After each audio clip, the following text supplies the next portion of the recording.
Hello tout le monde, j'espère que vous allez bien. On va faire une petite vidéo rapide pour parler de BTC, d'Ethereum, de Sol, d'Elrond. Je vais pas parler d'autre chose, on va d'abord parler de Bitcoin sur la plateforme de notre cher sponsor PrimeXBT. Je vais d'abord parler, si je veux parler aussi de Solana et d'Ethereum, c'est parce qu'on a, et de Elrond, c'est parce qu'on a potentiellement quelque chose qui pourrait se mettre en place sur BTC. Si on a ça qui se met en place sur BTC, on pourrait avoir un bounce sur certains alts, et c'est là qu'il faudrait peut-être éventuellement penser à sortir. Alors, BTC, je ne vais pas vous faire un dessin, on est globalement au sein d'un range. Le range, il y a plusieurs manières de trader, mais moi j'attends toujours qu'on arrive vers les extrêmes pour trader.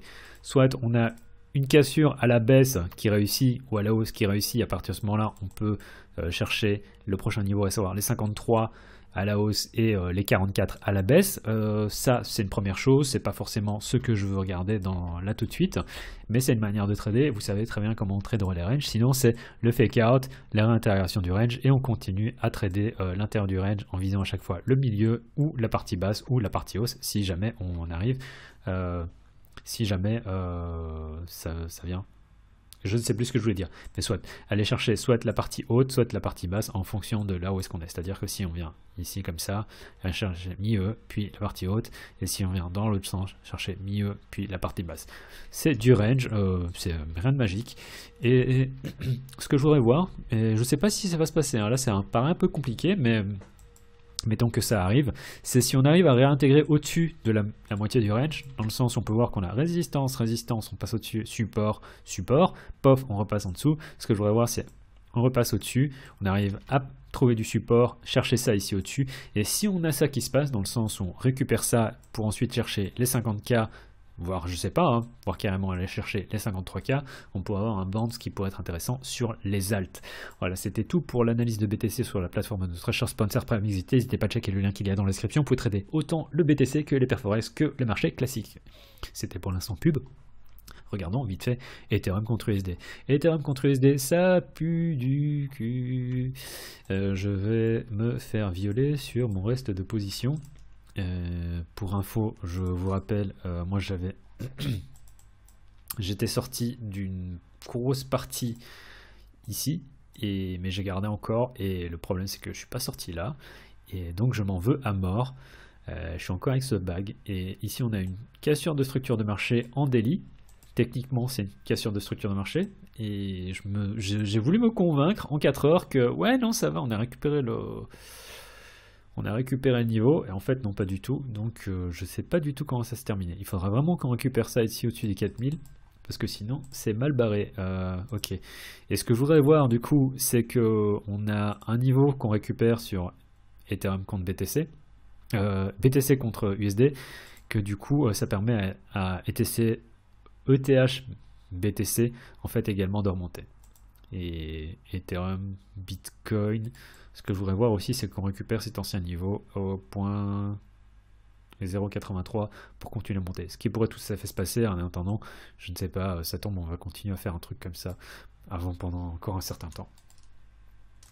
Mais ouais, techniquement, Ethereum USD, ça pue des fesses. C'est pas bon. C'est pas joli à voir. On va parler vite fait d'Elrond et de Solana, et puis je vais arrêter. Waouh, et c'est moi où j'ai fait une vidéo qui dure que 5 minutes là. Trop fort. Elrond, Elrond c'est bien ça. On est en train de tout niquer. Ce que je voudrais voir aussi, c'est qu'on récupère ici au-dessus. Alors à ce moment-là, première target 263, au-dessus des 263, 276. Et ce que je voudrais vraiment voir, c'est cassure nette des 276, acheter le retest pour faire un trade à 300 $. Alors je sais que ça va paraître un peu loin, mais pour moi, le vrai trade, il est davantage là. Donc ça veut dire quoi? Ça veut dire, grosse patience. Mais si ça se passe, ça pourrait faire un trade vers les 4R. Parce qu'en attendant, ici, c'est hautement spéculatif, et c'est pour prendre des trades à... un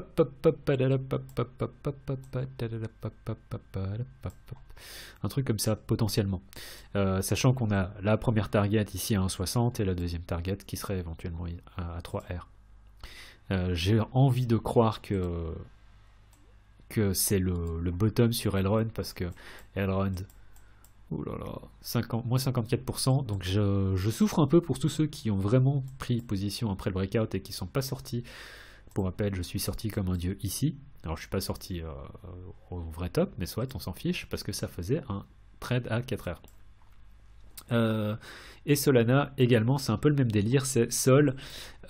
Ici on a consolidation, cassure, et ce que je voudrais voir c'est qu'on arrive à récupérer ça ici pour aller chercher à nouveau les 174. Et au-dessus des 174, en fait on pourrait vraiment aller chercher à nouveau plus haut. Et quand je parle de plus haut, c'est bon, éventuellement les 190. Là aussi, même chose que sur Elrond. Le vrai trade pour moi, il est davantage là.